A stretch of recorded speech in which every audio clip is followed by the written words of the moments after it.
మా మనసుల్లోకి తీసుకురండి ప్రభా.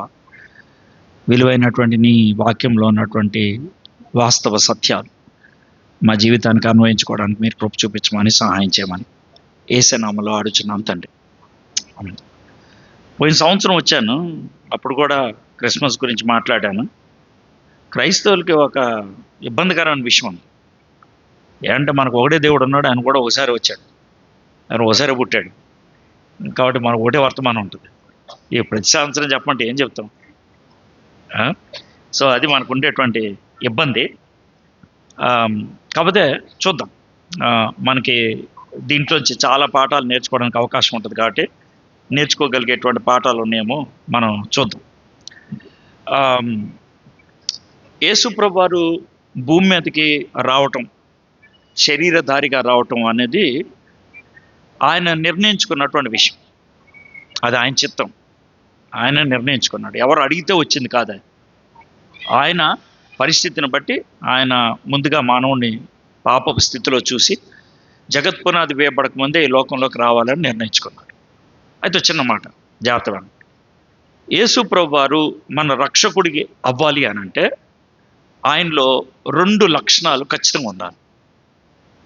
ఏంటనంటే, మానవుడు ఇంకో మానవుడిని రక్షించలేడు, కాబట్టి ఆయన దేవుడై ఉండాలి ఖచ్చితంగా. ఆయన దేవుడు కాకపోతే మన రక్షకుడు కాదు. ఆయన మానవుడు మరొక మానవుడిని ఆయన రక్షించలేడు. ఇది ఒకటి. రెండోది, మరి ఆయన నాకు రక్షకుడు అవ్వాలంటే, లేకపోతే నీకు రక్షకుడు అవ్వాలంటే, మానవులకి రక్షకుడు అవ్వాలంటే మన ప్రతినిధి అవ్వాలి. మన ప్రతినిధి ఎలా అవుతాడు? మనలాంటోడైతేనే అవుతాడు. భారతదేశానికి ప్రతినిధి భారతీయుడు, క్రికెట్ ప్లేయర్లకు ప్రతినిధి క్రికెటర్, సింగర్లకు ప్రతినిధి సింగర్, అడుక్కునే వాళ్ళకి ప్రతినిధి అడుక్కునేవాడు, మానవులకి ప్రతినిధి ఇంకో మానవుడు. మానవుడు కాకపోతే ఆయన మన రక్షకుడు అవ్వలేడు. ఇందాకేమన్నాను నేను? దేవుడు కాకపోతే అవ్వలేడు. ఇప్పుడేమన్నాను? మానవుడు కాబట్టి. సార్ మరి ఈ 2 ఎలా అంటే నాకు తెలీదు. ఆ 2 కూడా ఆయనలో ఉన్నాయి. ఒక పర్సన్, ఆయన ఒక వ్యక్తి, 2 నేచర్స్ ఉన్నాయి, 2 స్వభావాలు ఉన్నాయి. ఒకటి మానవ స్వభావం, రెండోది దైవికమైన స్వభావం. ఆ 2 మిళితమై ఉన్నాయి. కొన్ని మనకు అర్థం కావు. అర్థం కాదు కదా అని అర్థం చేసుకోవడానికి సిద్ధాంతాలు సృష్టించకూడదు. అలాంటి సిద్ధాంతాలు ఈ మధ్యకాలంలో చాలా వచ్చాయి, చాలా. యేసు ప్రభువారు పరలోకంలో పుట్టాడని, యేసు ప్రభువారు దేవుడి దగ్గర అడుక్కున్నాడని దైవత్వాన్ని, ఇలాంటి రకరకాల సిద్ధాంతాలు చాలా పుట్టుకొచ్చాయి. ఎందుకు వచ్చాయి అని అంటే, వాళ్ళకి వివరించడం రాక ఏవో సొంతగా చెప్పడానికి ప్రయత్నించాడు. మనం ఎక్కడ దాకా తెలుసుకోగలమో, ఎక్కడ దాకా గ్రహించగలమో గ్రహించేసి, నాకు తెలియదు అన్నదాన్ని తెలియదని వదిలేస్తే బాగుంటుంది. నేను ఇక్కడ దాకా చెప్పగలిగాను, ఆయన దేవుడు కాకపోతే మన రక్షకుడు అవ్వలేడు, ఆయన మానవుడు కాకపోతే ఆయన మన ప్రతినిధి అవ్వలేడు. అంత మాత్రం నాకు తెలుసు. ఆయన దేవుడు అంటానికి బైబిల్లో రుజువులు ఉన్నాయా? ఉన్నాయి. ఆయన మానవుడు అంటానికి రుజువులు ఉన్నాయా? ఉన్నాయి. ఈ 2 ఉన్నాయి, దాంట్లో ఎటువంటి అనుమానం లేదు. ఈ 2 మిళితమై ఉన్నాయి కాబట్టి ఆయన మన రక్షకుడు, దాంట్లో ఎటువంటి అనుమానం లేదు. ఓకే.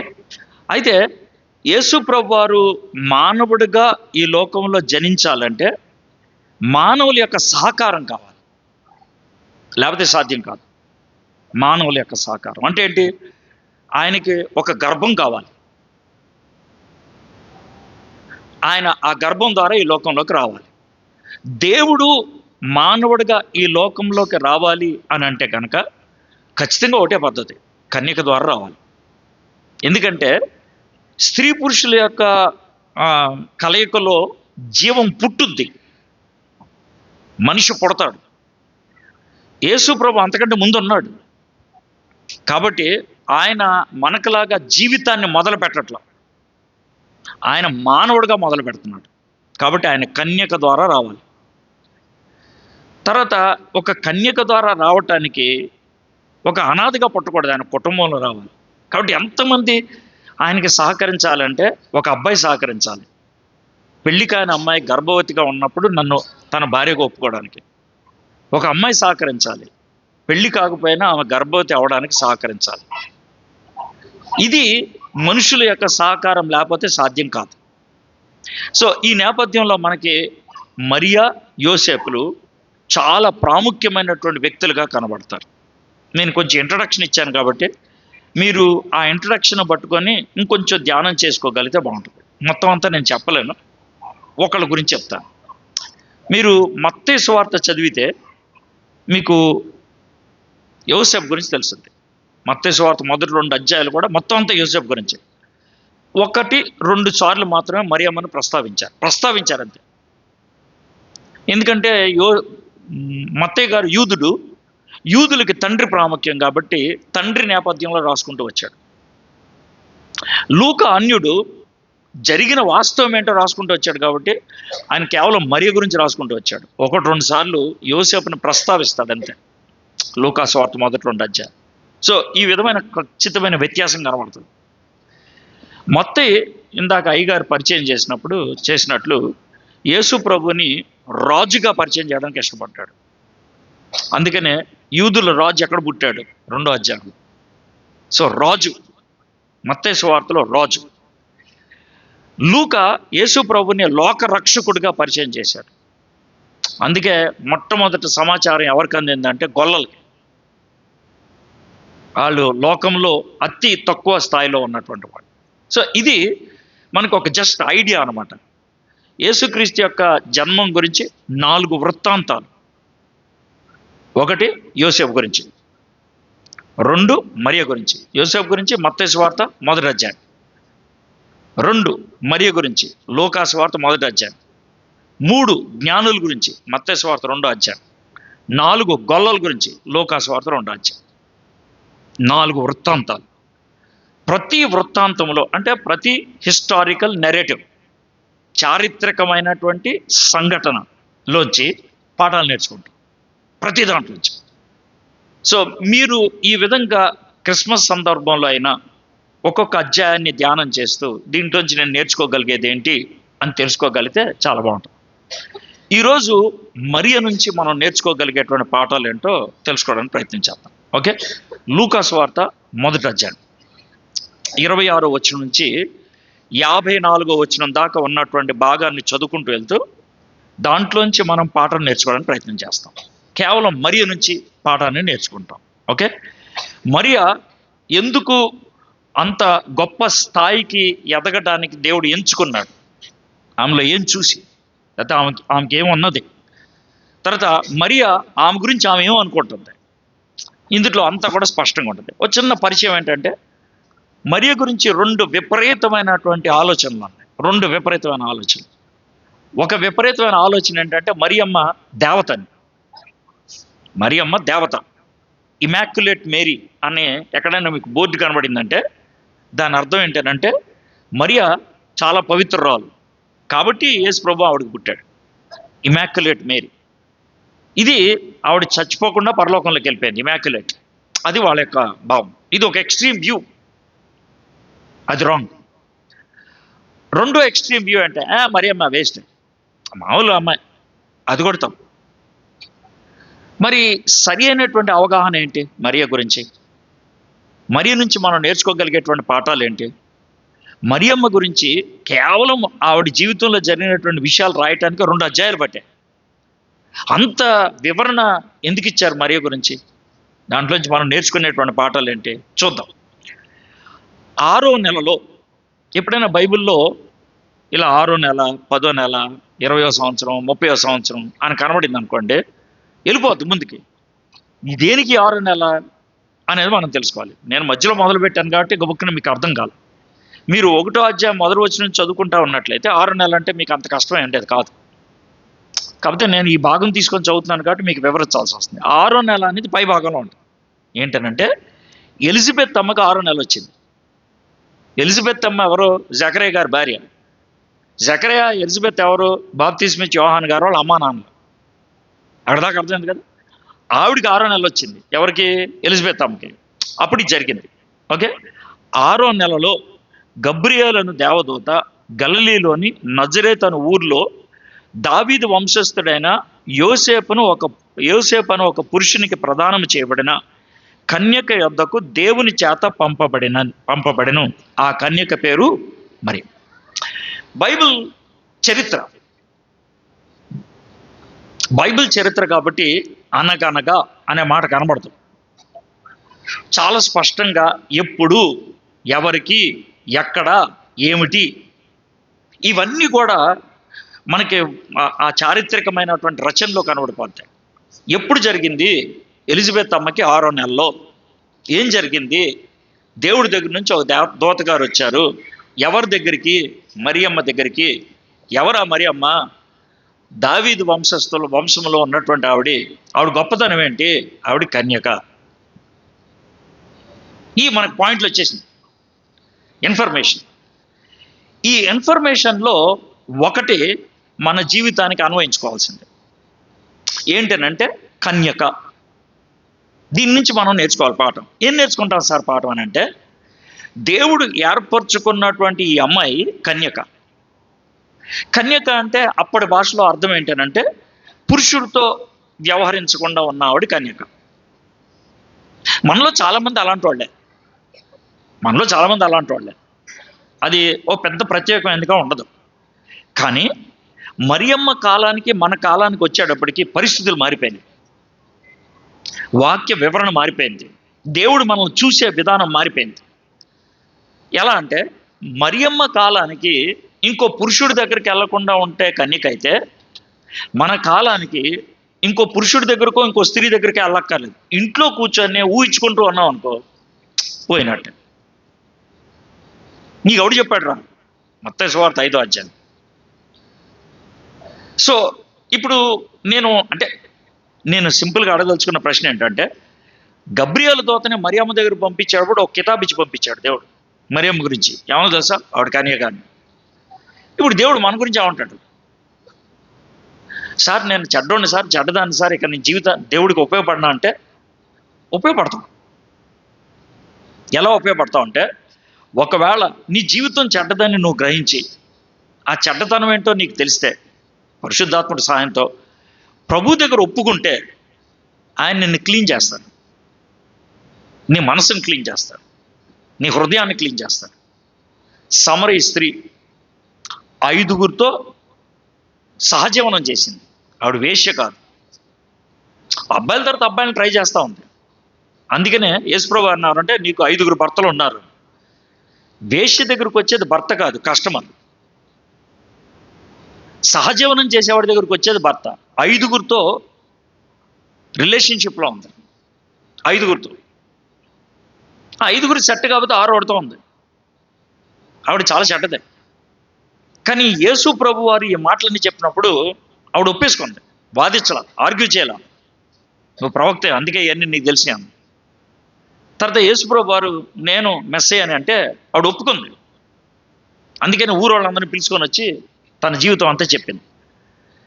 దేవుడు ఎప్పుడైతే ఆవిడ ఒప్పుకుందో ఆవిడని క్లీన్ చేశాడు. యేసు ప్రభు యొక్క వర్తమానం క్యారీ చేసే వెహికల్ అయింది ఆవిడ. ఎక్కడ క్యారీ చేసింది? వాళ్ళ ఊరు వాళ్ళకి. వాళ్ళ ఊరు మొత్తాన్ని తీసుకొచ్చేసింది 1 గంట 2 గంటలు. అదే ఆవిడ చేసింది.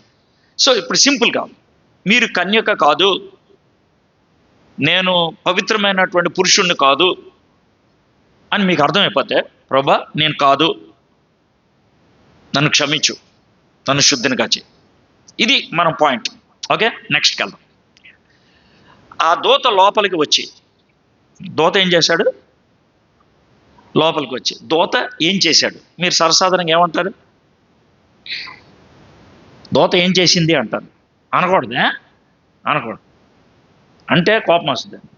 వాళ్ళ సుకుమారి, ఏందే సుకుమారి బాగున్నావే అంటే ఏమొస్తుంది నీకు? నీకే కాదు, ఆవిడ కూడా వస్తుంది.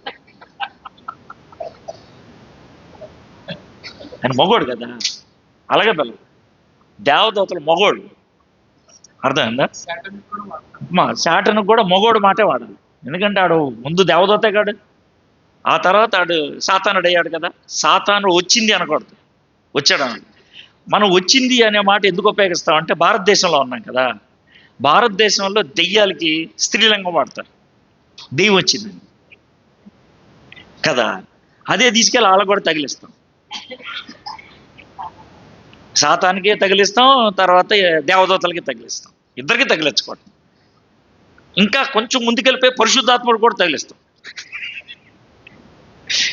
ఈ తప్పు అసలు పురుషలింగం వాడారు బైబిల్లో. ఓకే, సరే. మీకు దేవదూత అనగానే మీ మనసులోకి ఏమొస్తుంది చెప్పండి? దేవదూత అంటే ఎలా ఉంటాడు అనుకుంటున్నారు? చెప్పండి. నేను తిట్టనండి బాబు, మళ్ళీ మన మొహమ్మడు ఏదో నోరు తెరిచారు పలికే బంగారం అని కూడా నువ్వు మళ్ళీ పెట్టేసుకుంటాడు. చెప్పండి, మీరు తప్పు చెప్తే నేను కొట్టాను. రెక్కలు, వెలుగు, రెక్కలు, అందం, బాగుంది. ఏమంటాం? White colour, okay, right. Size పెద్దది, బాగుంది. అంటే మీరు చెప్పినవన్నీ కరెక్ట్. ఎగురుతాడు, ఎగుర్తి అనకూడదు ఆయన, అప్పుడు దాకా చెప్పి మార్చలేవా? దేవదూత వచ్చే టాప్ మన కొడితే అప్పుడు తెలిసింది. ఇంకెప్పుడు గడిపించే మాటలు. సో దేవదూత అనగానే రెక్కలు, దేవదూత అనగానే చాలా పెద్దోడు, ఇట్లాగా ఆలోచిస్తాం. కరెక్టే కదా, మీరు చెప్పింది కరెక్టే. ఇక్కడ దేవదూత ఎలా వచ్చాడు? ఆ దూత లోపలికి వచ్చి, అంటే ఎలా వచ్చి ఉంటాడు ఆయన? నడుచుకుంటూ. ఎలాగా? నడుచుకుంటూ. లోపలికంటే ఏ లోపలికే? కొంచెం గట్టి మాట్లాడండి. ఇంట్లోకి తలుపు తీసుకొని లోపలికి వచ్చాడు. అర్థమైందా? అంటే ఇక్కడ దేవదూత మనిషిలాగా వచ్చాడు. ఎలాగా? సార్ అలా వస్తారంటే వస్తారు. నీకు ఎవడు చెప్పాడంటే బైబిల్ చెప్పింది. ఆదికాండం 19వ అధ్యాయంలో లోతు గారి దగ్గరికి దేవదూతలు వెళ్ళారుగా. ఎలా వెళ్ళారు? ఏ మనిషిలాగా వెళ్ళారు? అందమైన మగవాళ్ళలాగా వెళ్ళారు. అందుకే నా ఊరోళ్ళు బయట తీసుకుని పెళ్లి చేసుకుంటాం అన్నారు. మీకు గొడవదే కదా ఆ విషయం అని మనం సింపుల్గా అర్థం చేసుకోవాలి. సో అందమైన ఒక మగవాళ్ళలాగా వచ్చాడు. ఎవరు? గబ్రియల్ అని దూత. ఆయన పేరు గబ్రియల్ అని మనకు తెలుసు, మరియమ్మ తెలుసా? తెలియదు. ఎవరో ఒక ఆయన వచ్చాడు. మరియమ్మ వయసు 15-16 ఏళ్ళు. పోయినసారి వచ్చినప్పుడు చెప్పాను కదా, అందుకే రిపీట్ చేయాలి. 15-16 ఏళ్ళు. మరియమ్మ ఏమైందో చూద్దాం. ఆ తర్వాత ఆ దూత లోపలికి వచ్చి ఆమెను చూచి, ఆమె అంటే ఎవరు? మరియమ్మ. దయాప్రాప్తురాలా, నీకు శుభం, ప్రభు నీకు తోడై అన్నాడని చెప్పింది. ఇప్పుడు దేవదూత ఎవరితో మాట్లాడుతున్నారు? మరియతో. అక్కడ ఎవరినో ఉండుంటారు అనుకుంటున్నారు మీరు? ఆ గదిలో ఇంకెవరినో ఉండుంటారు అనుకుంటున్నారు? ఉన్నారంటారు. ఎందుకని ఉన్నారని వదిలిపెట్టరా? ఇంట్లోనే కదా, మీ ఇంట్లో వదిలిపెట్టరా మిమ్మల్ని? పగలే కదా, రాత్రి కాదు కదా. ఇంకో ఏమైనా చెప్పండి, ఉండుంటారా? లేరు అనుకుంటారు. ఉన్నారనుకుంటున్నారు, లేరు అనుకుంటున్నారు. ఏదో ఒకటి చెప్పు, నువ్వు నోరు తెరిచావు, ఏదో ఒకటి చెప్పు. లేకపోతే నేను ఒప్పుకోను, ముందుకెళ్ళి ఒక స్టెప్ కూడా ముందుకెళ్ళి చెప్పు, ఏదో ఒకటి చెప్పు. నువ్వు ఏం చెప్పినా నేను ఏమన్నా చెప్పాల. చెప్పు బాయ్, నువ్వు చెప్పు. ఇంకెవరిని చెప్తారా? ఉంటారు. కొద్ది చెప్పు, ఎందుకని ఉన్నారు లేరు? ఓహో, అంటే ఎవరినంటే భయం ఉండదా?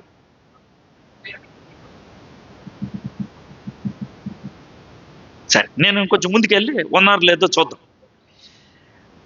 ఆ దూత లోపలికి వచ్చి ఆమెను చూచి, దయాప్రాప్తురాలా, నీకు శుభము, ప్రభు నీకు తోడై అన్నాడని చెప్పాను. ఆమె ఆ మాటకు బహుగా తొందరపడి ఈ శుభవచనం ఏమిటో అని ఆలోచించుకొనిచుండగా, జాగ్రత్త వినండి, ఆ అమ్మాయితో పాటు ఇంకెవరైనా ఉన్నారనుకోండి, ఈ స్థాయికి వచ్చేప్పటికి ఎన్ని ప్రశ్నలు వస్తాయో చూద్దాం. ఒకటి, ఇప్పుడు ఆ దేవదూత మరియంతో మాడుతున్నాడు అనుకున్నాం.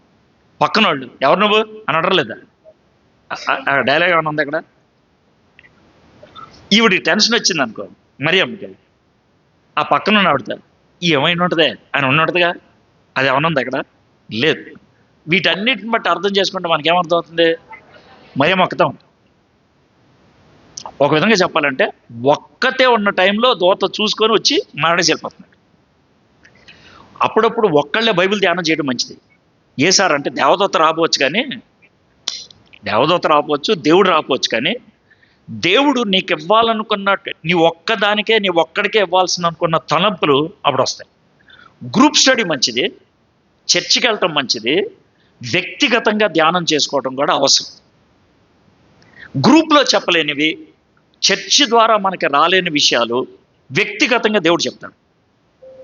ఆ విషయం గుర్తుపెట్టుకోండి. వ్యక్తిగత ధ్యానం అందుకే అవసరం. ఇప్పుడు ఒక్కతే ఉన్నదే, అప్పుడు దేవదూత వచ్చి ఈ మాట చెప్పడం జరిగింది. ఓకే, అయితే మరియమ్మ భయపడింది. ఎందుకు భయపడింది చూద్దాం. ఎందుకు భయపడింది అనేది. దయాప్రాప్తురాల నీకు శుభం, ప్రభువు నీకు తోడై ఉన్నాడని చెప్పాను. ఆమె ఆ మాటకు బహుగా తొందరపడి, దేవదూత వచ్చినందుకు తొందరపడలా అన్నంది అక్కడ, అక్కడేముంది అదే చెప్తాం. ఆ మాటకు బహుగా తొందరపడి ఆ శుభవచనం ఏమిటో అని ఆలోచించండి. అంటే దయాప్రాప్తురాల నీకు శుభము అన్న ఈ మాట ఆమెకు తొందర కలిగించింది, అంతే కదా. ఇప్పుడు ఆ పదాలను మనం చూద్దాం. దయాప్రాప్తురాల అంటే ఏంటి చెప్పండి. దయ పొంది, దయ ఎవరి కోసం?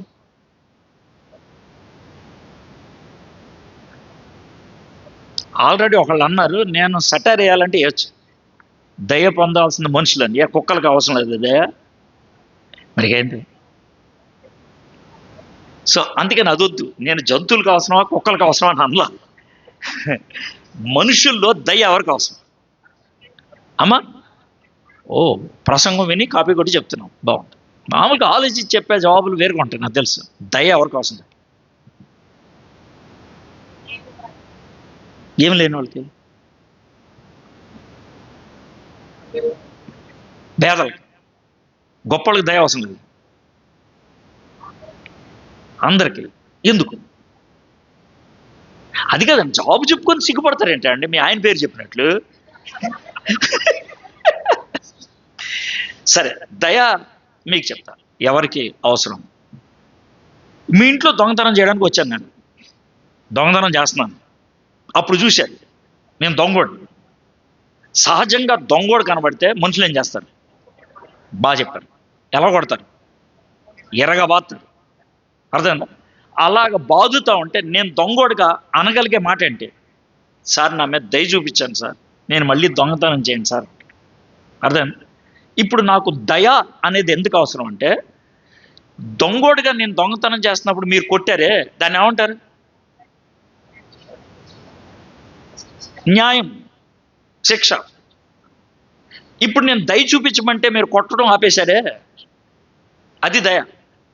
అంటే నాకు రావాల్సినటువంటి శిక్ష రాకుండా ఆపేస్తే దయ, నాకు రావాల్సినటువంటి కీడు రాకుండా చేస్తే దయ. దయ చూపించండి అంటే మీరు అంతా ఒకటి ఆలోచించారు. అడుక్కునేవాడు భాష ఆలోచించి పేదవాళ్ళకి అవసరం అన్నారంటే అడుక్కునేవాడు మైండ్లో పెట్టుకున్నారు. దయ గొప్పవాళ్ళకి అవసరం లేదా అన్నాను. గొప్పడైనా సరే దొంగతనం చేస్తే అడుగు కూడా కావాల్సిందంటే దయ. సో ఇక్కడ జనరల్గా మనం చూసుకుంటే దయ, తప్పు చేసావు, ఆ తప్పు నీ మీద రాకుండా నీకు శుభవచనం పలుకుతున్నాం. జనరల్గా అర్థం చేసి దయాప్రాప్తురాలు. ఈవిడికి టెన్షన్ వచ్చింది, నేనేం తప్పు చేశాను, నాకు వచ్చే శుభవచనం ఏంటి? ఇది ఆవిడకి వచ్చేటువంటి డౌట్. ఇంకేముందో చూద్దాం. ఆలోచించుకొని చూడగా దూత, మరియా భయపడకు, దేవుని వలన నీవు ఏముందో ఇందాకేంటి, ఇప్పుడేంటి? దైవ కృపకి తేడా ఏంటి? చెప్పాను కదా, పాస్టర్ గారు డైలాగులు కాపీ కొడతారని. అలా కాదండి. ఇప్పుడు నేను చెప్పాను చూసారు ఇందాక, అది ఎంత బాగుంది, మీరు చెప్పేది ఎంత బాగుంది చెప్పండి నాకు. మీరు చెప్పేది పుస్తకాల్లో ఆన్సర్, అది రాసేవాడి కన్నా అర్థం వద్దు లేదో నాకు డౌటే. అర్హత లేనివాడికి అర్హత ఎవరికి అర్థం అవుతా? మామూలుగా మనకు అర్థమైన భాషలో చెప్పారు. కృప అంటే ఇప్పుడు ఇందాక చెప్పిన స్టోరీ మొదలెడతాం. నేను దొంగతనం చేయడానికి వచ్చాను, అది తప్పు. దొంగోడిని దొరికాను, కొట్టారు, అది నీతి న్యాయం. కొట్టకుండా వదిలేమని అడిగాను, దాన్ని దయ. ఆ వెళ్ళిపోయేవాడిని పిలిచి 100 రూపాయలు ఇస్తే దాన్ని కృప అంట. మీకు అర్థమైంది? ఎప్పుడు వెళ్ళిపోయేవాడిని, తప్పు చేసిన వాడిని దయ చూపించి వదిలేశారు, ఆయన్ని పిలిచి 100 రూపాయలు ఇస్తే దాన్ని కృప అంటారు. మనం పాపం చేసాం, దేవుడు మనల్ని ఎరగబాది నరకంలో పడేయాలి, పడేయకుండా వదిలేశాడు, దాని దయ. తీసుకెళ్ళి పరలోకంలో కూర్చోబెట్టాడు, అది కృప. మీకు అర్థమైంది కదా? ఇప్పుడు స్టేజెస్ పక్క అర్థమైంది కదా, ఇది కృప. సో నేను చేసిన తప్పుకి నా మీద శిక్ష పడకుండా ఆగిపోయింది శుభం, మరి నా కృప అంట. అంటే ఏదో ఎక్స్ట్రా ఇస్తున్నారు నాకు. ఇది మరియమ్మకి దేవుడు ప్రత్యక్షమై చెప్తున్నటువంటి మాట. దూత, నీవు కృప పొందితివి, ఇదిగో నీవు గర్భము ధరించి కుమారుని కని ఆయనకు యేసు అని పేరు పెట్టుదు. ఆయన గొప్పవాడై సర్వోన్నతుని కుమారుడు అనబడును. ప్రభు అయిన దేవుడు ఆయన తండ్రి అయిన దావీదు సింహాసనమును ఆయనకిచ్చును. ఆయన యాకోబు వంశస్థులను యుగయుగములు ఏలును. ఆయన రాజ్యము అంతం లేనిదై ఉండును అని ఆమెతో చెప్పాను. అందుకు మరియా, నేను పురుషుని ఎరుగని దాన్నే, ఇది ఎలాగ జరుగునని దూతతో అనగా. ఇప్పుడు చూడండి, దూత గారు చాలా పొడుగు డిస్క్రిప్షన్ ఇచ్చారు. ఆ డిస్క్రిప్షన్లో కొన్ని మాటలు చూద్దాం, కొన్నింటి అన్నీ చూద్దాం. ఇదిగో నువ్వు గర్భము ధరించి కుమారుని కని ఆయనకి యేసు అని పేరు పెట్టుదు. ప్రశ్న నెంబర్ 1, ఆ పేరు ఎందుకు పెట్టాలి? ఆయన గొప్పవాడే సర్వోన్నతుని కుమారుడు అనబడను. సర్వోన్నతుడు ఎవడు? ప్రభు అయిన దేవుడు ఆయన తండ్రి అయిన దావీదు సింహాసనం ఆయనకి ఇచ్చిన. దావీదు ఎప్పుడో పోయాడు కదా, సింహాసనం ఇచ్చేదేంటే? ఆయన యాకోబు వంశస్థలను యుగయుగములు ఏలును. 1800 సంవత్సరాల క్రితం పోయాడు ఆయన. ఏంటి వెళ్ళేది ఇప్పుడు? అర్థమైందా? ఆయన రాజ్యం అంతం అయితే ఉండునని ఆమె. మనిషికి రాజ్యం అంతం లేకుండా ఎలా ఉంటుంది చూసారా? ప్రతి దానికి ఒక స్టేట్మెంట్. క్వశ్చన్, నేను అడిగిన క్వశ్చన్ కరెక్టా కదా? అయితే మరియమ్మ ఎలాంటి క్వశ్చన్లో ఒక్కో క్వశ్చన్ అయినా అడిగిందా? అడగల. ఇది ఎలా జరుగుద్ది అన్నది. అంటే ఈ క్వశ్చన్లకి ఎందుకు అడగలేదంటే ఇవన్నీ ఆవిడ తెలుసు. 15-16 ఏళ్ళ అమ్మాయి ఇవన్నీ తెలుసు. ఏంటి తెలుసు? ఒక యూదురాలు ఇవన్నీ చెప్తుంటే ఆమె ఎందుకు ప్రశ్నించలేదు? ఇవన్నీ తెలిసి అది సరేలే కానీ ఇది నాకెలా సాధ్యం అవుతుంది అన్నది. అంటే జరిగే దాని గురించి ఆవిడ డౌట్ కాదు, నాకెలా జరుగుద్ది, అదే ఆవిడకి వచ్చిన డౌట్. కాబట్టి ఆవిడ అసలు ఏం అర్థం చేసుకుంది? పుట్టబోయే వాడి గురించి ఏం అర్థం చేసుకుంది? గబ్రియేలు దూత పుట్టబోయేటువంటి యేసే గురించి ఇచ్చినటువంటి స్టేట్మెంట్స్ ఏంటి అనేది మనం చూద్దాం. ఇదిగో నువ్వు గర్భము ధరించి కుమారుని కని ఆయనకి యేసు అని పేరు పెట్టుదు. యేసు, ఈ పేరు ఎలా వచ్చింది అసలు? ఆ పేరు అలా పేరు కొత్తది అనుకోండి, ఈ పేరుకి అర్థం ఏంటి? ఈ పేరు ఎందుకు పెట్టాలి? ఇలా అడగాలి. కానీ మరియం అడగలేదు. ఈ పేరు ఎలా వచ్చిందో మీకు చెప్తాం. యేసు అనే పేరు. మోషే గారు ఉన్నారు కదా, ఆయన కొంతమంది శిష్యులు ఉన్నారు. దేవుడు ఒకసారి మోషే గారికి ప్రత్యక్షమై, బాబు మోషే, ఈ కుర్రోడిని నువ్వు ప్రత్యేకంగా నీ శిష్యుడిగా పెట్టుకో, ఎందుకంటే వీడు నీ తర్వాత ఈ ఇశ్రాయేలుని నడిపిస్తాడు అని అన్నాడు. ఆ కుర్రోడి పేరు హోషియా. ఏం పేరు? హోషియా అంటే రక్షణ. ఇప్పుడు ఈ కుర్రోడిని ప్రత్యేకపరచుకోమన్నాడు కదా, హోషియా అనే కుర్రోడిని. ఆడిని దగ్గర తీసుకొని ఆడి పేరుకి ఇంకో పేరు పెడదాం అనుకున్నాడు, ఎందుకంటే నా వాడు ప్రత్యేకమైన వాడు అంటారు. ఏం చేశాడంటే, అయితే కొత్త పేరు పెడతారు, లేకపోతే ఉన్న పేరు మారుస్తారు, లేకపోతే ఉన్న పేరుకి ఏదో ఒకటి కలుపుతారు. ఈయన ఏం చేశాడు? ఉన్న పేరుకి ఏదో కలిపాడు. ఏంటంటే చిన్న పేరు కలిపాడు. చిన్న పేరు ఏంటంటే సార్ అంటారు, పెద్ద పేరుని చిన్నగా పిలిస్తే చిన్న పేరు అంటారు. అర్థమైందా? సునీత అని ఉందనుకోండి ఒక అమ్మాయి మీకు బాగా క్లోజ్ ఫ్రెండ్ అనుకోండి, ఏమని పిలుస్తారు? అది చిన్న పేరు. అది చిన్న పేరు, సుని. అలాగే తిమోతి అని ఉంది అనుకో, టిమి, అది చిన్న పేరు. ఈయన ఏం చేశాడంటే పెద్ద పేరు ఒకటి తీసుకొని దాన్ని చిన్న పేరు చేశాడు. యెహోవా అనే పెద్ద పేరు తీసుకొని దాన్ని చిన్నది చేశాడు. యెహో. ఏంటిది? యెహో, షార్ట్ ఫామ్. అసలు ఆ కుర్రోడి పేరేంటి? హోషియా. ఇప్పుడు దానికి ఏం కలిపాడు? ఇప్పుడు ఏమవుతుంది ఆయన పేరు? యెహోషువ. ఇప్పుడు యెహో అంటే అర్థం ఏంటి? యెహోవా, షార్ట్ కమ్ కదా, చిన్నమ్మ. హోషియా అంటే చెప్పండి నాకు, రక్షణ. ఇప్పుడు యెహోషువ అంటే ఏంటి? యెహోషువ అంటే అర్థం, అర్థమైందా? ఇప్పుడు యేసు అంటే అర్థం ఏంటి? ఇక్కడ లేదు కానీ మత్తయి సువార్తలో ఉంది. దేవుడు ఆయన ప్రజల్ని రక్షిస్తాడు. దేవుడు ఎవరు? యెహోవా. ఇప్పుడు యేసు అన్న యెహోషువ అన్న ఒకటే. సో ఆవిడకి అది తెలుసు, అందుకే దాని గురించి ప్రశ్న అడగల. ఆ పేరు ఏంటి, ఆ పేరుకి అర్థం ఏంటి అని అడగల. అర్థమైందా? మొదటిది అయిపోయింది. అంటే ఇప్పుడు యేసు ఎవరు అంటే మానవుల్ని రక్షించడానికి వచ్చినటువంటి వాడు. చాలా స్పష్టం. ఇంకేం చూద్దాం. 32వ వచనం, ఆయన గొప్పవాడై సర్వోన్నతుని కుమారుడు అనబడును. ఇది ఎప్పుడైనా ఎక్కడైనా విన్నట్లుందా? పాత నిబంధనలో ఆ, ఆ, ఎక్కడ ఉంటుంది అది? యెషయా గ్రంథం.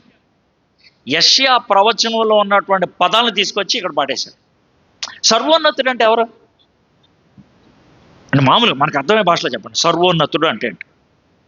కాదు భయ్, ఇప్పుడు మామూలు భాషలో అడుగుతున్నాను. మీరు అదేదో ఇప్పుడు ఏ టెక్స్ట్ బుక్లో ఉంది అలా అడగక్కర్లా. ఆ? అన్నిటికంటే పైన ఉన్నాడు. ఇండియాలో సర్వోన్నతుడు ఎవడు?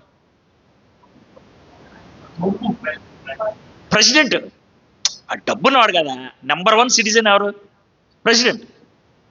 అర్థమైందా? సర్వోన్నతుడు అంటే పైన ఉండేవాడు. సర్వోన్నతుడికి ఉన్నటువంటి లక్షణం ఏంటంటే కింద ఉన్న వాళ్ళు ఏం చేయాలన్నా కూడా పైన ఉన్నవాడు ఏం చేయాలి? ఒప్పుకోవాలి.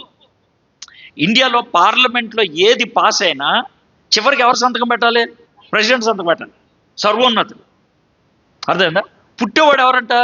సర్వోన్నతుడు. అందరికంటే పైన ఉండేవాడు ఆయన పుడుతున్నాడు. ఇక ఆయనకంటే పైన ఎవరు లేరు.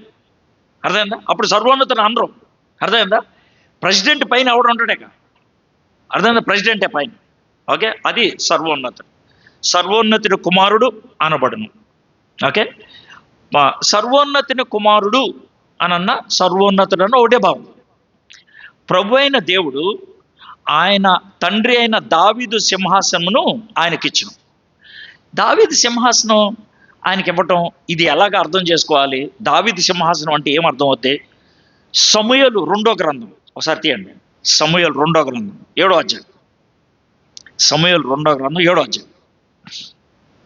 ఇది మీరు ఇంటికి వెళ్ళిన తర్వాత మళ్ళీ అధ్యాయం అంతా చదవండి. అక్కడ ఉన్న విషయం ఏంటో మీకు చెప్తాను. దావీదు గారు మందిరం కడదాం అనుకున్నారు. అప్పటికి కొన్ని యుద్ధాలు అయిపోయినాయి, చుట్టూ ఉన్న శత్రువులు అంతా పోయారు. దావీదు గారు ఒక మందిరం కడదాం అనుకొని బంగారం చెక్క గెక్క అంతా రెడీ చేసుకున్నాడు. దేవుడు అన్నాడు, మందిరం నువ్వు కాదు కట్టేది, నీ కొడుకు కడతాడు అన్నాడు. మనోడు కొంచెం సర్లే అన్నాడు. ఆ టైంలో ఆ నేపథ్యంలో దేవుడు దావీదుతో ఒక నిబంధన చేసుకున్నాడు. ఏం చేసుకున్నాడు? నిబంధన. నిబంధన అంటే ఏంటి? ఒప్పందం. ఏం చేసుకున్నాడు? దావీదుతో ఒక ఒప్పందం చేసుకున్నాడు దేవుడు. ఏమని ఒప్పందం చేసుకున్నాడు అంటే, దావీదు నీ కొడుకు కట్టేటువంటి సింహాసనం ఉంటుంది, ఆ సింహాసనం మీద ఒక కొడుకు కూర్చుంటాడు, ఆయన రాజ్యానికి అంతం ఉండదు. ఇది మరియమ్మ పుట్టడానికి 1000 సంవత్సరాల ముందు దావీదుతో దేవుడు చెప్పిన మాట. ఇప్పుడు గబ్రియల్ దూత గారు వచ్చి అదే డైలాగ్ వేశారు.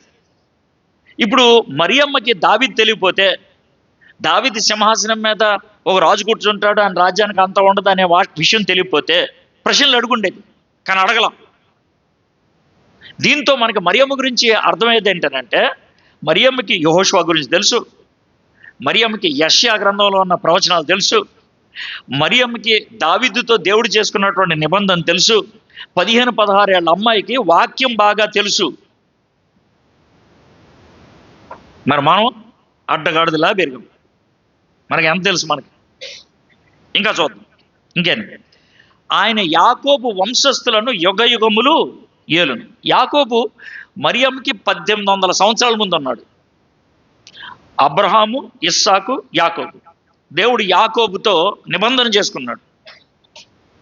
అర్థమైందా? యోధా, నీ కొడుకైన యోధా ఉంటాడే, వాడి కాళ్ళ మధ్య నుంచి రాజ్యదండం పోదాం. ఆదికాండం 49వ అధ్యాయం. ఇప్పుడు తెలుసు, అందుకనే ప్రశ్నించలేదు. ఆయన యాకోబు వంశస్థులను యుగములు ఏలును, ఆయన రాజ్యము అంతము లేనిదై ఉండునని ఆమెతో చెప్పాను. సో దీంతో మనకు అర్థమవుతుంది ఏంటంటే, 1000 ఏళ్ల క్రితం ఉన్నటువంటి దావీదు, 1400 సంవత్సరాల క్రితం ఉన్నటువంటి యెహోషువ, 700 సంవత్సరాల ముందు ఉన్నటువంటి యెషయా, 1800 సంవత్సరాల క్రితం ఉన్నటువంటి యాకోబు, వీళ్ళందరి గురించి మరియమ్మ గారికి తెలుసు. వాళ్ళందరితో దేవుడు చేసినటువంటి నిబంధనలు కానీ సంభాషణలు కానీ తెలుసు. అవన్నీ తెలిసింది కాబట్టి అవేంటి అని అడగల. ఆవిడ అడిగిన ప్రశ్న ఏంటంటే, అందుకు మరియా, నేను పురుషుణ్ణి ఎరుగందాననే ఇది ఎలాగ జరుగునని దూతతో అనగా, నీకు తెలుసో లేదో నేను కన్యకనే. ఇప్పుడు దాకా నువ్వు కన్యకమైన డైలాగ్ వేయలేదు దూత, కానీ మనకు తెలుసు దేవుడు దూతని కన్యక దగ్గర పంపించాడు. ఇప్పుడు మరియా డిక్లేర్ చేస్తుంది, అమ్మా నేను కన్యకనే, నాకు పురుషుడితో ఎవరితో కూడా సంబంధం లేదు, నాకు గర్భం రావటం అనేది ఎలా సాధ్యం అవుతుంది? ఇప్పుడు నువ్వు అనేటువంటి కుమారుడు ఈ లోకంలోకి వస్తాడని మాకు తెలుసు, కానీ మరి నాకు గర్భం ఎలా వస్తుంది? రెండోది, ఒకవేళ గర్భం వచ్చింది అనుకో, దేవుడిచ్చి, సమాజం ఒప్పుకోదు కదా, రాళ్ళతో కూడా చంపేస్తారు కదా, ఎట్లాగా? ఇప్పుడు చూద్దాం దేవదూత గారు ఇచ్చినటువంటి జవాబు. 35వ వచనం నుంచి, ఇది కూడా కొంచెం పొడుగ్గా చదవాలి, అందులో మనకి కారణాలు దొరుకుతాయి. దూత పరిశుద్ధాత్మ నీ మీదకు వచ్చును, సర్వోన్నతుని శక్తి నిన్ను కమ్ముకొను, గనుక పుట్టబో శిశువు పరిశుద్ధుడే, దేవుని కుమారుడు అనబడును. మరియు నీ బంధువురాలు ఎలిజబెత్ కూడా తన వృద్ధాప్యమందు ఒక కుమారుని గర్భము ధరించి ఉన్నది. గొడ్రాలనబడిన ఆమెకు ఇది 6వ మాసం. దేవుడు చెప్పిన ఏ మాట అయినా నిరర్ధకము కానేరదని ఆమెతో చెప్పాను. జాగ్రత్త. మరియమ్మ అడిగినటువంటి ప్రశ్నకు, ఇది ఎలా సాధ్యము అని మరియమ్మ గారు అడిగిన ప్రశ్నకు గబ్రియలు దూత గారు 3 రుజువులు ఇచ్చాడు. ఎన్ని ఇచ్చాడు? 3 రుజువులు. ఈ 3 రుజువులను బట్టి అది సాధ్యం అన్నాడు. ఏంటది చూద్దాం ఒక్కొక్కటి. మొదటిది 35వ వచనం, దూత పరిశుద్ధాత్మ నీ మీదకు వచ్చును. ఎవరు వస్తారు? సర్వోన్నతిని శక్తి నిన్ను కమ్ముకొను. ఎవరి శక్తి? గనుక పుట్టబో శిశువు పరిశుద్ధుడే, దేవుని కుమారుడు అనబడును. పుట్టబోయేవాడు ఎవరు? దేవుని కుమారుడు. జాగ్రత్త వినండి. ఈ వచనంలో, ఏ వచనం? 35వ వచనంలో ఎంతమంది ఉన్నారు? ఎవరు వాళ్ళు? 35వ వచనంలో ఎంతమంది ఉన్నారు? ఎవరు వాళ్ళు? ఇది మీ సొంత జవాబు, నాకు అదొద్దు.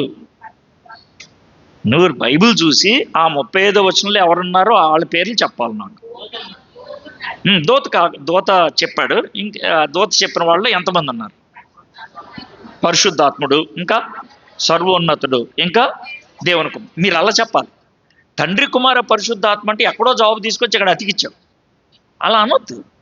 బైబిల్ చదివేటప్పుడు నువ్వు ఏం చదివావో అదే బయట తీయాలి. దాన్ని ఎక్స్ట్రాక్ట్ అంటారు. నిమ్మకాయ పిండితే ఏ రసం వస్తుంది కదా, యాపిల్ జ్యూస్ వస్తుంది. మీరు ఎంత గొప్పళ్ళు అంటే నిమ్మకాయ పిండి యాపిల్ జ్యూస్ ఇస్తారు. మీరు పిండాలి, వాక్యాన్ని పిండితే ఏ రసం వస్తే అదే చెప్పాలి. మీరు సొంత రసాలు తీసుకొస్తే ఎలాగ? ఇదే రసం ఉందా? అర్థం? సో మీరు దాన్ని పిండితే ఎవరెవరు కనబడ్డారంటే, ముందు పరిశుద్ధాత్ముడు, తర్వాత సర్వోన్నతుడు, తర్వాత దేవుని కుమారుడు. అంటే 15-16 సంవత్సరాల మరియమ్మకి గబ్రియలు దూత త్రిత్వాన్ని పరిచయం చేశాడు. ఎవరిని? ట్రినిటీని పరిచయం చేశాడు. ఎంత గొప్ప విషయం చూడండి. అయితే ఆ పరిచయాన్ని మరియమ్మ బెంబేలెత్తిపోలే, అవునా అని ఏమో అనలేదు. ఆమెకి అర్థమైందేమో నాకు తెలీదు, కానీ విశ్వసించింది. నా దేవుడు సర్వోన్నతుడు, నా దేవుడు పరిశుద్ధాత్ముడు, నా దేవుడు కుమారుడిగా ఈ లోకంలోకి వస్తున్నాడు. బాస్ అలా అలాగే నాకు తెలియదు, నమ్మేసి. సో ఇక్కడ త్రిత్వ దేవుని కార్యం ఇది, కాబట్టి ఇది సాధ్యం. త్రియేక దేవుని యొక్క కార్యం కాబట్టి ఇది సాధ్యం. Reason number 1. రీజన్ నెంబర్ 2, మరియు నీ బంధువురాలు ఎలిజబెత్ కూడా తన వృద్ధాప్యమందు ఒక కుమారుని గర్భము ధరించి ఉన్నది. గొడ్రాలనబడిన ఆమెకి ఇది 6వ మాసం. నేను మొదట్లో 6వ మాసం గురించి చెప్పాను కదా, ఇక్కడ వచ్చింది 6వ మాసం. క్లియర్. ఈ సువార్త ఎవరు రాస్తున్నారు? లూకా ఎవరైనా డాక్టర్ గారు ఒక అమ్మాయిని గొడ్రాలన్నాడంటే ఎప్పుడు అంటాడు ఆయన? నేను అడిగిన ప్రశ్న జాగ్రత్తగా వినాలి. డాక్టర్ గారు ఒక అమ్మాయిని గొడ్రాలు అని ఎప్పుడు చెప్తాడు?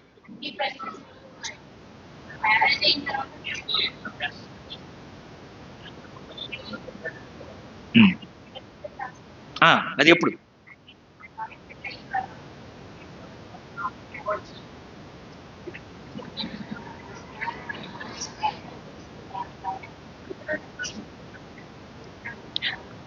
మాట చెప్తాను సార్.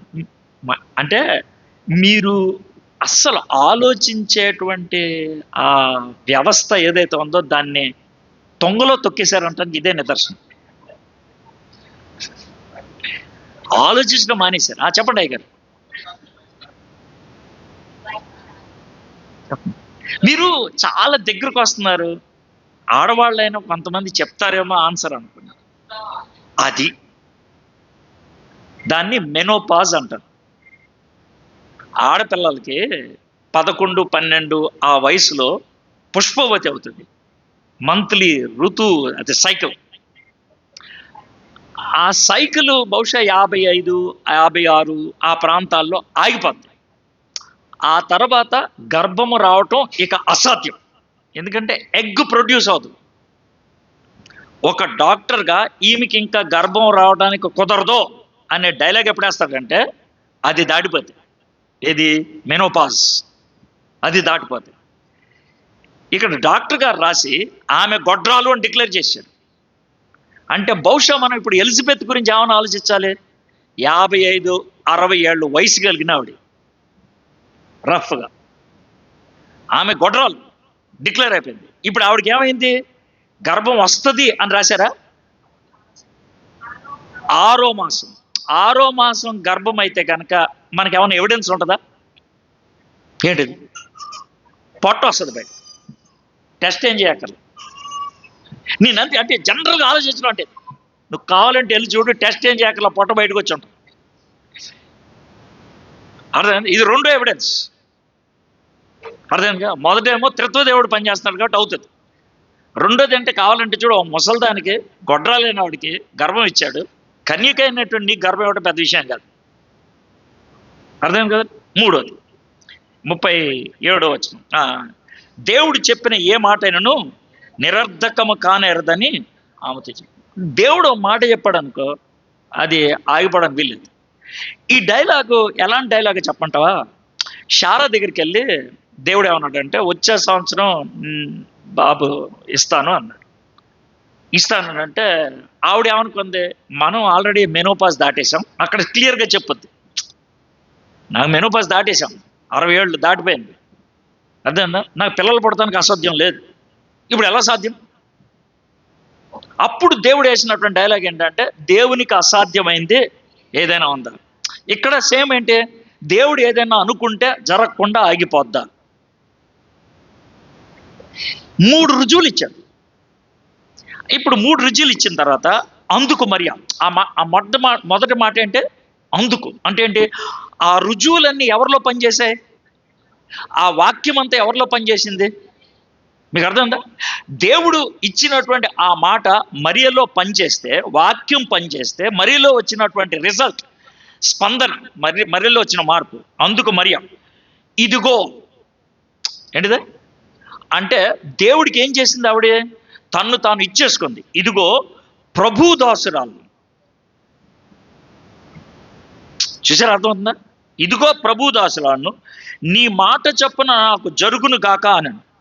ఇప్పుడు మన డైలీ లైఫ్లో, మన జీవితాల్లో మనల్ని మనం ఆ విధంగా సమర్పించుకోవటం అనేది దైవికంగా అడగట్లేదు. మీరు జాగ్రత్తగా వినండి, నేను దైవికంగా అడగట్లా, నేను చర్చిల విషయాలు అడగట్లా. మామూలుగా ప్రపంచంలో ఈ దినాల్లో మనల్ని మనం అలా ఇచ్చేసుకోవటం ఎప్పుడు జరుగుద్ది, ఎక్కడ జరుగుద్ది చెప్పండి.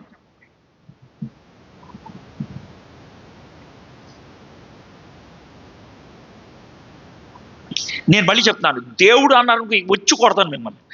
దైవికమైన విషయం కాదన్నాను నేను, చర్చిలో విషయం కాదన్నాను, బయట రోడ్డు మీద విషయం అన్నాను నేను. మనల్ని మనం ఇచ్చేసుకోవటం అనేది ఇప్పుడున్న ప్రపంచంలో ఎందుకు జరుగుద్ది, ఎప్పుడు జరుగుద్ది, ఎక్కడ జరుగుద్ది చెప్పండి.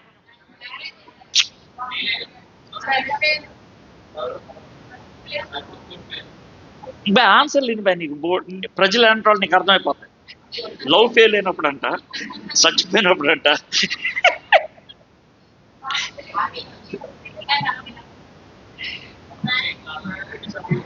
చెప్తాను ఎక్కడంటే హాస్పిటల్లో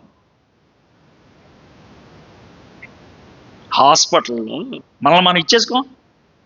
హాస్పిటల్లో ఆపరేషన్ చేయాలంటే మొదట డాక్టర్ గారు చేసే పని ఏంటి?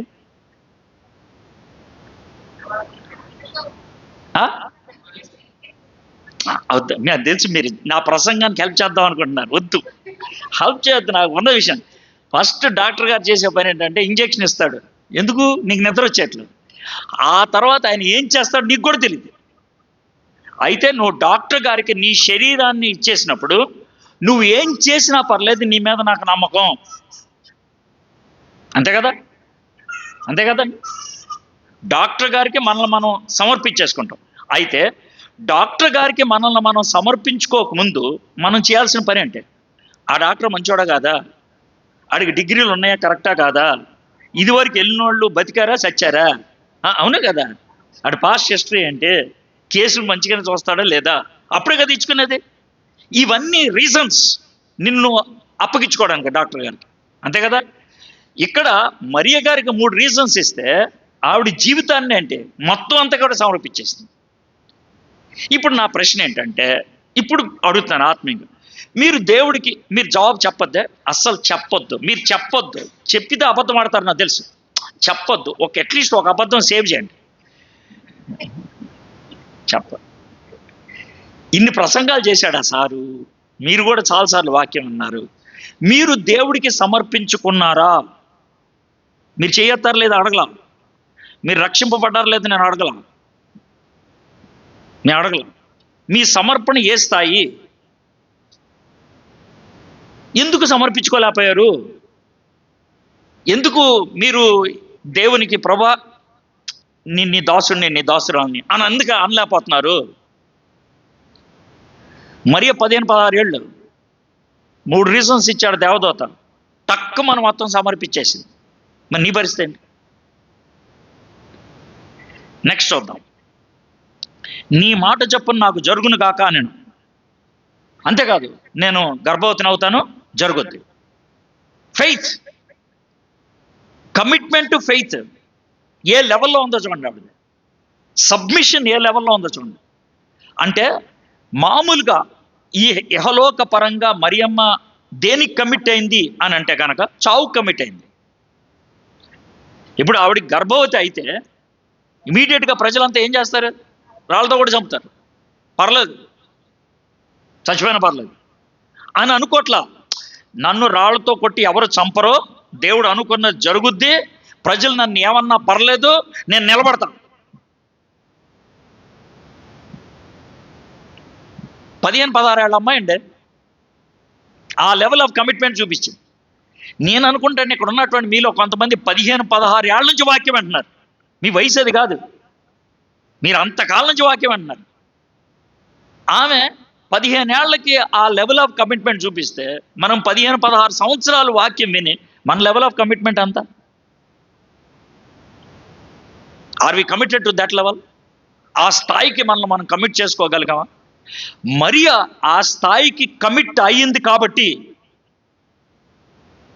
ఆవిడే ఆ పని చేయగలిగింది. సరే, క్విక్గా తర్వాత చూద్దాం ఏం జరిగిందని.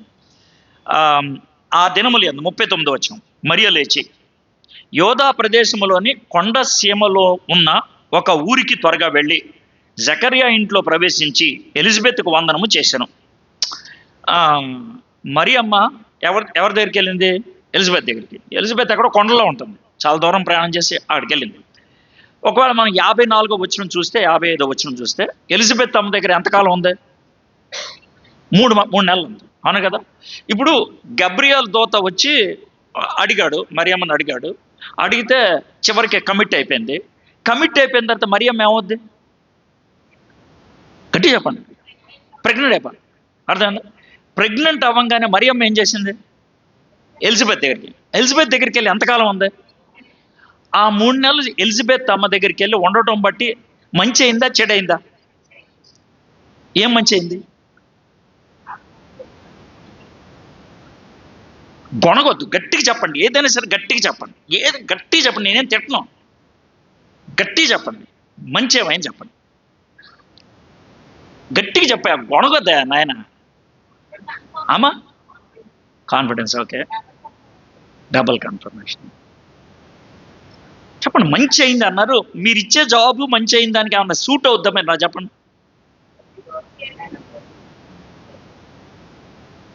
చెప్పమ్మా, గట్టి చెప్పు. ఓకే, చెడైంది. ఏం చెడైందమ్మా?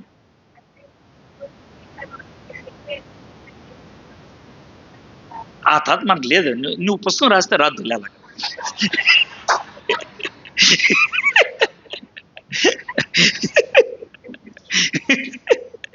మంచి అయింది అన్నారు, దాని మీద పట్టుకొని ఏం మంచిది నేను చెప్తాను. ఏం మంచిది? ప్రెగ్నెంట్ అయిన మొదటి 3 నెలల్లో ఏ స్త్రీకైనా ఉండేదేంటి?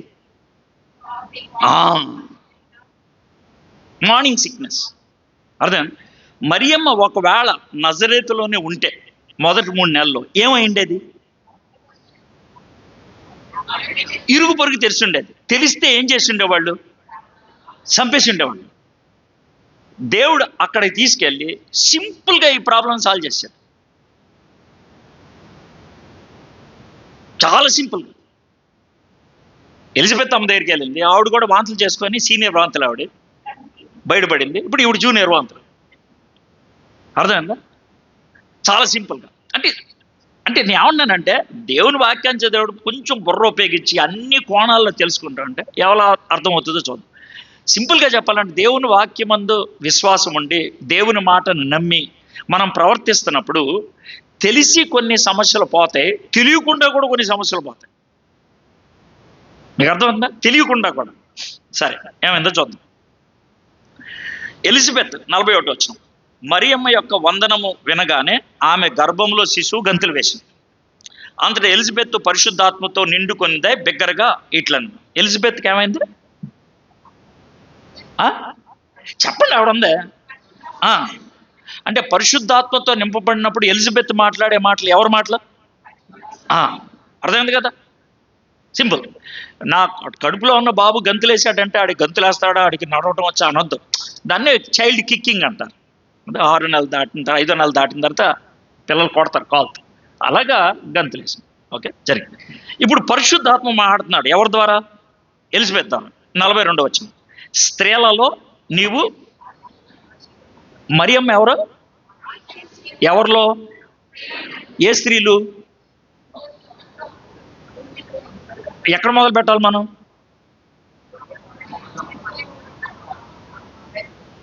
చెప్పమ్మా, నువ్వు నవ్వుతావమ్మా, ఇవి కరెక్ట్ ఆన్సర్ ఇచ్చావు. అవ్వ దగ్గర మొదలు పెట్టాలి. ఎక్కడ దాకా వెళ్ళాలి? రెండో రాకడ దాకా. అవ్వ దగ్గర నుంచి రెండో రాకడ దాకా పుట్టిన ప్రతి అమ్మాయి కంటే నువ్వు బెస్ట్. ఇప్పుడు మరియమ్మ పొజిషన్ ఏంటి స్త్రీలలో? నెంబర్ 1. ఏంటిదే? అంటే మామూలు భాష మాట్లాడండి, సింపుల్గా ఉంటుంది. స్త్రీలందరిలో మరియమ్మ పొజిషన్ అంతా నెంబర్ 1. ఈ మాట ఎవరు చెప్పారు? పరిశుద్ధాత్ముడు. ఎవరి ద్వారా? కాబట్టి మరియమ్మని నెంబర్ 2లో పెడితే ఏమవుద్ది? పాపం అవుద్ది. నెంబర్ 1లో ఎవరు పెట్టారు? పరిశుద్ధాత్ముడు. కాబట్టి నెంబర్ 2లో పెట్టచ్చా? పెట్టకూడదు. సార్ మరియమ్మ కంటే పైకి తీసుకెళ్తాను సార్ అని అంటే కుదరదు. మరియమ్మ కంటే లీడియాని పైకి కుదరదు. మరియమ్మ నెంబర్ 1. నీకు ఎవడు చెప్పాడు సార్? దేవుడు చెప్తున్నాడు. చూసారా ఇప్పుడు మరియమ్మ పొజిషన్ అంటే మీకు అర్థమైందా? కాబట్టి అలాంటి పొజిషన్లో ఉన్న స్త్రీని ఆ పొజిషన్ నుంచి కిందకి తీసుకురావడం అనేది పాపం. స్త్రీలలో నువ్వు ఆశీర్వదించబడినవాడు, నీ గర్భఫలమును ఆశీర్వదించబడి. నా ప్రభు తల్లి నా యొద్దకు వచ్చుట నాకెలాగూ ప్రాప్తి ఇచ్చాను. జాగ్రత్త. స్త్రీలు మాట్లాడేటప్పుడు వాళ్ళ కళ్ళు, వాళ్ళ చేతులు అర్థమైనా బాగా ఎక్స్ప్రెస్ చేస్తాయి. అర్థమైందా? ఇప్పుడు కళ్ళు చేతులు అంటే తలదూకోలేదంటే కళ్ళు పైకి వెళ్తాయి, కాళ్ళకి చూపులు అలాంటివి వేసాలంటే కిందకు వస్తాయి. మొత్తం కళ్ళు అటు ఇటు వెళ్తాయి, తర్వాత చేతులు కూడా అటు ఇటు చూపిస్తూ ఉంటారు, ఎక్స్ప్రెస్ చేస్తారు. మగవాళ్ళు మాట్లాడతారంట, ఆడవాళ్ళు జీవితంలో చూపిస్తారంట. ఇప్పుడు మీ ఉద్దేశంలో ఎలిజబెత్ అమ్మ మరియమ్మతో మాట్లాడేటప్పుడు ఈ డైలాగ్, నా ప్రభు తల్లి నా యొద్దకు వచ్చుట నాకెలాగో ప్రాప్తి ఇచ్చను, నా ప్రభు తల్లి నా యొద్దకు వచ్చుట ఎలాగో ప్రాప్తి ఇచ్చను అన్నప్పుడు ఆమెడి చేతులు ఎక్కడి నుంచి ఎక్కడి దాకా వెళ్తాయి చెప్పండి నాకు. ప్రతి మాటకి చెప్పాలి నాకు. ఆమె చేతులు, ఆమె కళ్ళు ఎక్కడెక్కడికి వెళ్తాయో చెప్పాలి. ఇందులో ప్రతి మాట నా ప్రభు తల్లి నా యొద్దకు వచ్చుటకు నాకెంత ప్రాప్తి. ఈ మాట ప్రతి మాటకి ఆవిడ కళ్ళు చూపులు, ఆవిడ చేతులు ఎక్కడెక్కడికి వెళ్తాయో చెప్పాలి. నువ్వు జనరల్గా చెప్తే వచ్చి కూడేస్తాను నేను. ప్రతి మాటకి చెప్పాలి నాకు, ప్రతి మాటకి. ఈయన బాబోయ్ అంటున్నారు కదా, నేను ఇంతసేపు చెప్పిన తర్వాత కూడా నా జవాబు చెప్పదు ఎలా ఉంటుంది? ప్రతి మాటకి నాకు ఎక్స్ప్లెయిన్ చేయాలంటే జనరల్ ఆన్సర్ ఇస్తానంటే ఎట్టాగా? ఫస్ట్ చెయ్యి ఎక్కడికి వెళ్తుంది? వెరీ గుడ్, బాగుంది. నెక్స్ట్ వర్డ్ ఏంటి? ప్రభు అంటే ఎక్కడికి వెళ్తుంది? అది చూసా, ఇప్పుడు మీ చేతులు పైకి వెళ్ళినాయి, అప్పుడే నాకు కోపం వస్తుంది. చెప్పమ్మా. ఎవరి గర్భం?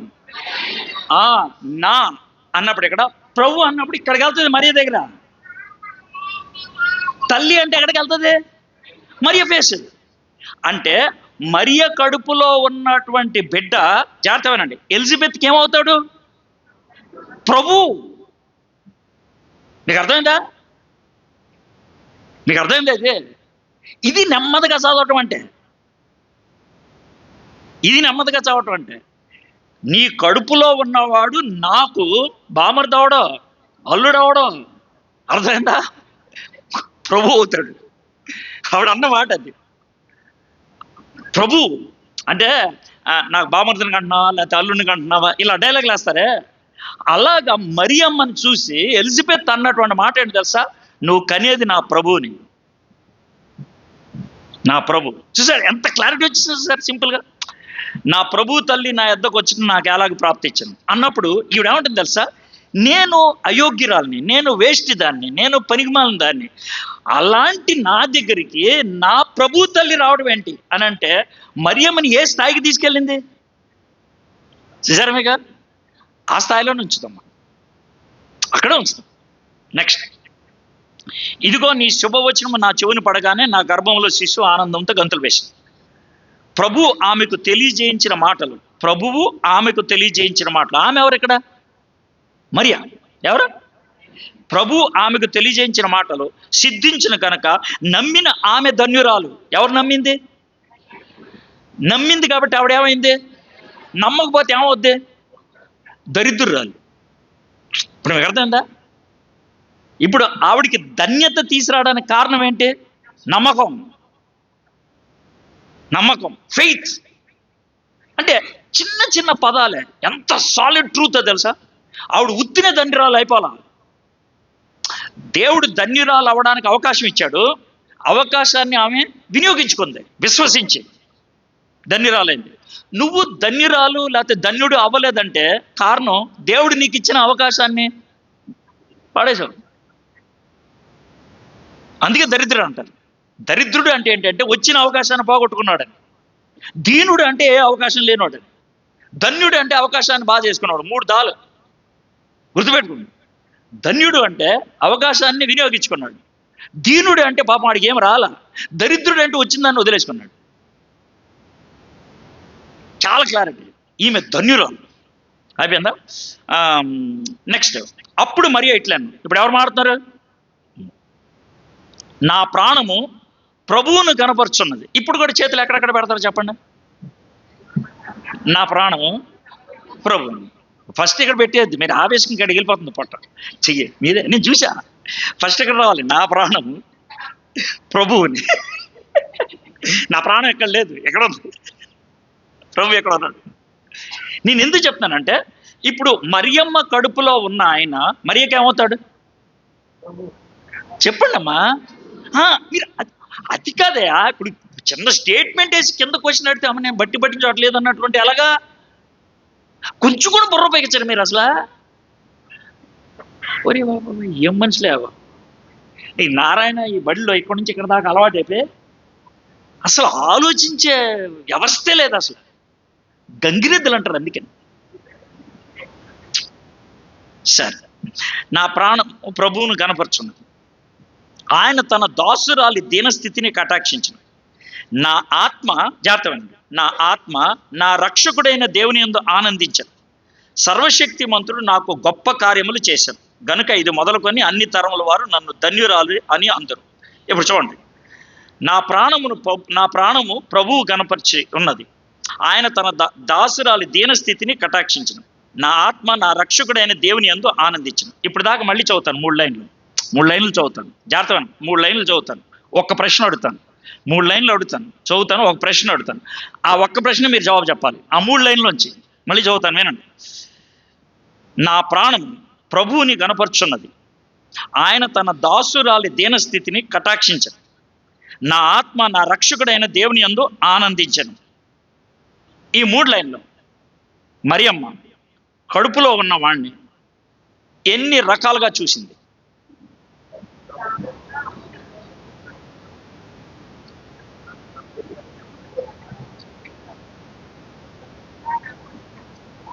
చెప్పండి, ఎన్ని రకాలుగా చూసింది ఏంటి? ప్రభువుగా, రక్షకుడుగా, దేవుడుగా, బస్ అయిపోయింది. సో మరి కడుపులో ఉన్నవాడు మరియమ్మకి ఏమవుతాడు? ఫస్ట్ ఆఫ్ ఆల్ రక్షకుడు, ఫస్ట్ ప్రభు, రెండోది రక్షకుడు, మూడోది ఈ 3 పదాలకు అర్థం ఏంటో చూద్దాం. రక్షకుడు అంటే ఎవరు? పడిపోయిన వాళ్ళని పైకి లేవనెత్తేవాడు, సమస్యలో ఉన్న వాళ్ళని బయట తీసుకొచ్చేవాడు, బిబిలికల్గా చెప్పాలంటే పాపంలో ఉన్న వాళ్ళని బయట తీసుకొచ్చేవాడు. సో మరియమ్మ ఏమని ఒప్పుకుంటుంది? నేను పాపిని. నా పాపం నుంచి బయట తీసుకొచ్చేవాడు ఎవడు? ఆయన ఎక్కడున్నాడు? నా కడుపులో ఉన్నాడు. సో మరియమ్మకి యేసు ప్రభు ఏమవుతాడు? రక్షకుడు. That's number 1 position. నెంబర్ 2 ఏంటి? ప్రభు. ప్రభు అంటే మనకు అర్థమయ్యే భాషలో చెప్పండి. రాజు ప్రభు వాడు, గవర్నర్ గారు, నడిపించేవాడు. కింద పడిపోయినప్పుడు పైకి తీసుకొచ్చేది ఆయనే, తీసుకొచ్చిన తర్వాత నడిపించేది ఆయన.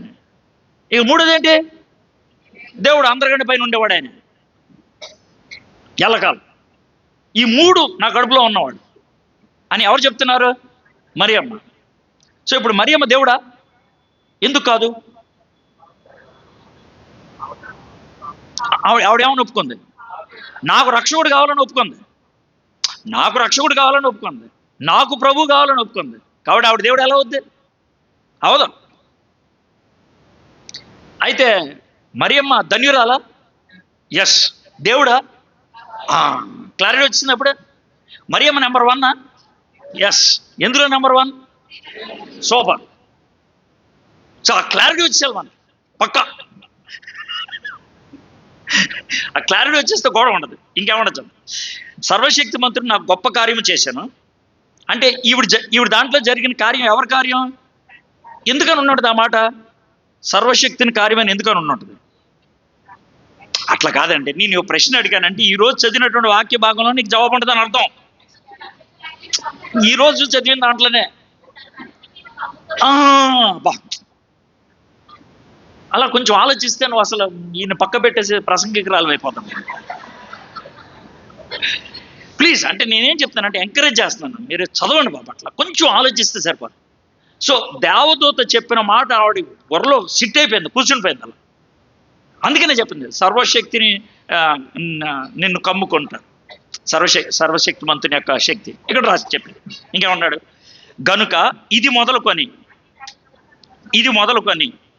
అన్ని తరముల వారును నన్ను, మరి నువ్వు అంటున్నావా? అనకపోతే ఎవరు కోపం వస్తుంది? పరిశుద్ధాత్ముడు. శోభరాన్సరం మరియమ్మ కాదు, పరిశుద్ధాత్ముడికి. ఎందుకంటే పరిశుద్ధాత్ముడు అనిపించాడు. అర్థమైంది? సో మరియమ్మ ధన్యురాలు, దాంట్లో ఎటువంటి అనుమానం లేదు. అన్ని తరములను నన్ను ధన్యురాలు అంది. ఆయన నామము పరిశుద్ధము. నెక్స్ట్, ఆయనకు భయపడు వారి మీద ఆయన కనికరము తరతరములకు ఉండను. ఇది ఎప్పుడైనా విన్నారా ఈ మాట? 103వ కీర్తన 11-12 వచనాల్లో ఉంటుంది. కీర్తనలో ఉన్న దాన్ని తీసుకొచ్చి ప్రార్థన చేసింది. వాక్యాన్ని ప్రార్థనగా మార్చడం అనేది ఆమె నేర్చుకుంది. వాక్యాన్ని ప్రార్థనగా. యేసుప్రభు వారు వాక్యాన్ని ఎప్పుడైనా ప్రార్థన చేశాడా? యేసుప్రభు వారు వాక్యాన్ని ఎప్పుడైనా ప్రార్థన చేశారా? యేసయ్య వాక్యాన్ని ఎప్పుడైనా ప్రార్థన చేశాడా? ఎప్పుడు? ఏంటది? అది ఎక్కడ ఉంది? 22వ కీర్తన. 22వ కీర్తన మొదలు వచ్చినా తీసుకెళ్ళి ఆయన ప్రార్థన చేశాడు. సో వాక్యాన్ని ప్రార్థన చేయటం మంచిదా కాదా? మంచిది. ఎప్పుడైనా చేస్తావా? చేయాలి. ఇక్కడ ఆవిడ చేసింది, వాక్యాన్ని ప్రార్థనగా మార్చింది. ఆయన తన బాహుతో పరాక్రమం చూపిన వారి హృదయముల ఆలోచన విషయమై గర్విష్ఠులను చెదరగొట్టెను. సింహాసనం నుండి బలవంతులను పడద్రోసి దీనులను ఎక్కించను. ఆకలి కొన్ని వారిని మంచి పదార్థంతో సంతృప్తిపరిచి ధనవంతులను వట్టి చేతులతో పంపివేసిన. ఎప్పుడైనా ఇలాంటి ప్రార్థన విన్నారు ఎక్కడైనా? ఎక్కడ? హన్నా చేసింది. ఎక్కడ ఉంది? 2వ అధ్యాయం 7-8 వచనం. 1 సమయాలు 2వ అధ్యాయం 7-8 వచనం. అక్కడ ఉన్న మీనింగ్ తీసుకొచ్చి అక్కడ పడేసింది. అంటే మరియమ్మకి దావీదు తెలుసు, యెషయా తెలుసు, యెహోషువ తెలుసు, యాకోబు తెలుసు, హన్నా తెలుసు, కీర్తనలు తెలుసు. 15-16 ఏళ్ళ అమ్మాయి, ఇంత తెలుసు ఆవిడికి. ఇంకా నెక్స్ట్, అబ్రహామునకును అతని సంతానమునకు యుగాంతం వరకు తన కనికరము చూపి జ్ఞాపకము చేసుకుందని మన పితరులతో సెలవిచ్చినట్లు. అంటే అబ్రహాముతో చేసినటువంటి నిబంధన ఈమె తెలుసు. ఆయన తన సేవకుడైన ఇశ్రాయేలును సహాయం చేశాను. ఇశ్రాయేల్ గురించి తెలుసు. అంతటా మరియా ఇంచుమించు 3 నెలలు ఆమెతో కూడా ఉండి పిమ్మట తన ఇంటికి తిరిగి వెళ్ళాను. మనం కూడా వెళ్ళిపోతాం. అంటే అంతకంటే వెళ్ళిపోతే నన్ను పంపించేస్తాను. అంటే నేను కట్ చేశాను అనుకోవద్దు. అంటే నేను మీతో చేయదలుచుకుంది ఏంటంటే బైబిల్ స్టడీ, కేవలం బైబిల్ స్టడీ చేశాను అంతే. దీని కామెంటరీలు, డిక్షనరీలు ఏమక్కర్లా. చదువుకుంటూ వెళ్ళిపోయా, కొంచెం ఆలోచించా, దేవుని మీద ఆనుకోవాలి, కొంచెం ప్రభా సహాయం చేయండి అని మనం కూడా బుర్ర బిచ్చుకోవాలి, ఆలోచన తెచ్చుకోవాలి. సో దీని అంతటిని బట్టి మరియమ్మ గురించి మనం నేర్చుకునేటువంటి పాఠాలు, ఫస్ట్ది ఆమె పవిత్రంగా జీవించింది. 2, వాక్యం బాగా జ్ఞాపకం ఉంచుకుంది. మనలా బైబిల్ లేదు, కానీ యూదుల ప్రార్థనా మందిరంకి వెళ్ళినప్పుడు వాక్యం చదువుతారే, ఆ ప్రార్థనా మందిరంలో చదివినటువంటి వాక్యం జ్ఞాపకం ఉంచుకుంది, వాక్యాన్ని మనసులో ఉంచుకుంది. నేను పాపం చేయకున్నట్లు నా హృదయంలో, అది స్టేట్మెంటు, ఇది జీవితం. ఇప్పుడు ఉంచుకుంది. 3వది, దేవదూత వచ్చినప్పుడు భయపడలేదు.